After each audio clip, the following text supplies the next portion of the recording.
Is Ferrari actually making things worse for its own drivers after the chaotic Las Vegas Grand Prix? Charles Leclerc and Carlos Sainz are right at the center of a growing controversy, with tensions running high and emotions flaring during the race.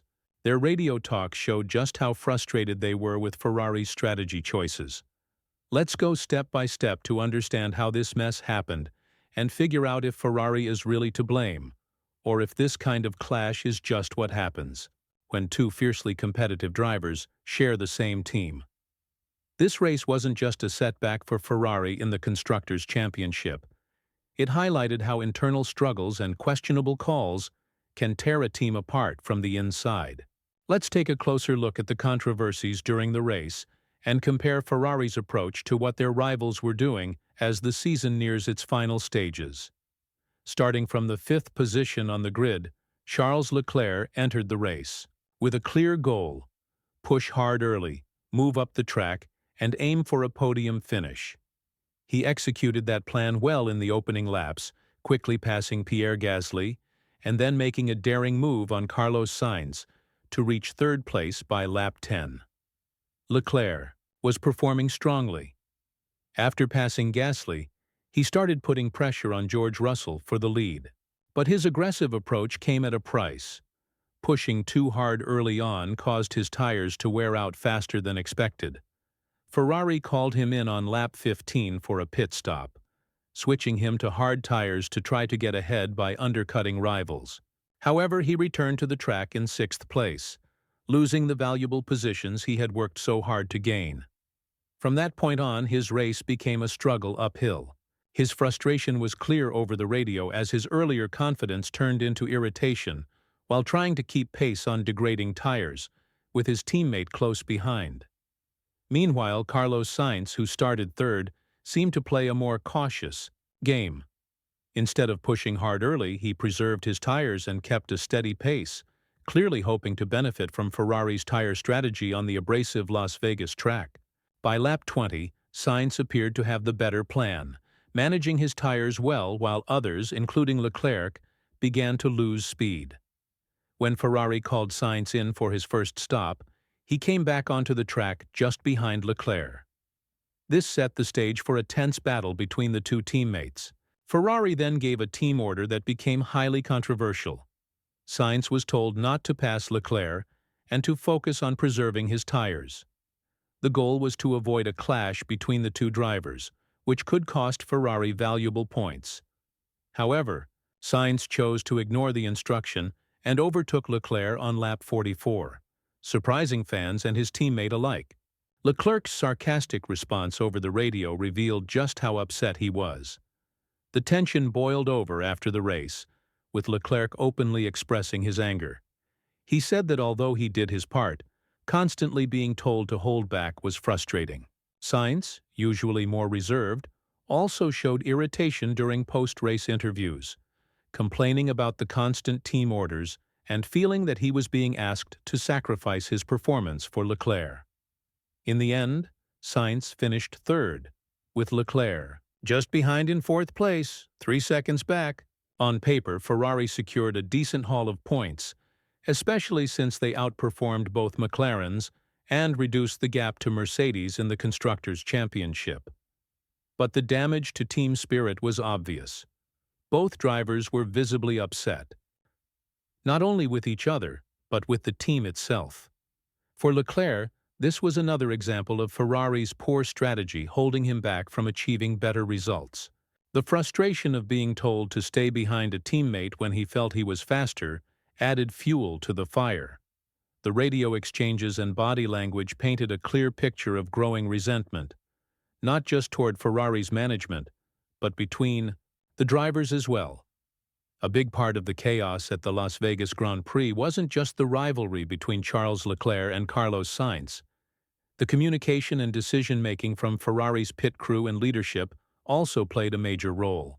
Right in the middle of this tension were Leclerc's race engineer Brian Boz and team principal Fred Vasseur. Both became targets of frustration during and after the race.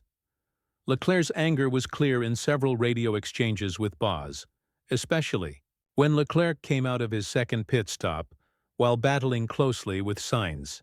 Boss's calm instructions sometimes felt distant or unhelpful to Leclerc. When he told Sainz not to pass and focus on saving tires, Sainz later ignored that order and overtook Leclerc. Leclerc's sarcastic radio reply, suggesting maybe the message be given in Spanish, showed how little confidence he had in the communication. For Leclerc, the issue wasn't just being passed by his teammate. It was also about the lack of clear, timely communication, which left him feeling unsupported during critical moments. After the race, Boss tried to calm Leclerc by reminding him that he had done the right thing for the team. But this only seemed to increase Leclerc's frustration, as he vented about feeling betrayed by repeated strategy mistakes and the absence of accountability. On the other hand, Sainz's race engineer stayed mostly quiet during the late race drama, leading fans to wonder whether Sainz had chosen to ignore the orders on his own, or if he had tacit approval from the team. This difference in communication only added to the impression that Ferrari's pit wall was disorganized and unable to handle the pressure effectively. As the situation unfolded, team principal Fred Vasseur stepped in to try to calm things down. However, his attempt to get control over the situation felt more like a last-minute effort rather than a clear, strong leadership move. Since taking charge, Vasseur promised to fix Ferrari's ongoing problems with strategy and internal conflicts. But this race showed that there hasn't been much improvement. The unclear team orders, the inability to manage two highly competitive drivers, and a mostly reactive approach to race strategy all point to deeper issues within the team. After the race, Vasseur praised both drivers for their performances, but he avoided directly addressing the growing tension between them or admitting mistakes made by the pit wall. This left many wondering if he truly has the authority to handle the egos and ambitions of two top-tier drivers. Ferrari's struggles in Las Vegas stood out in contrast to their rivals. Red Bull, as usual, executed their strategy flawlessly, with Max Verstappen cruising to another strong win. Mercedes, while not the fastest on track, managed their drivers well, avoided any internal drama, and secured solid points. Even McLaren, despite not having the outright speed, showed better teamwork and clearer strategy than Ferrari. This isn't the first time Ferrari's race strategy has been questioned this season. From confusing pit stop timings to inconsistent team orders, the Scuderia has often found itself under the spotlight for all the wrong reasons.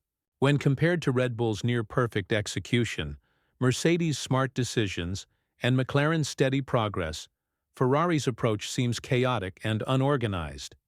With just 2 races remaining this season, Ferrari is still in the fight for second place in the Constructors' Championship.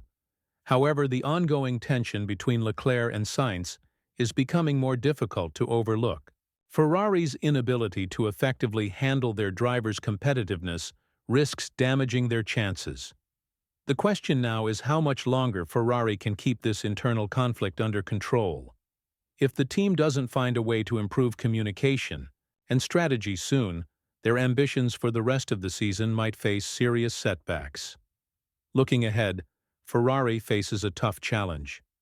Balancing the talents and ambitions of 2 top drivers while making smart strategic decisions is crucial if they want to stay competitive.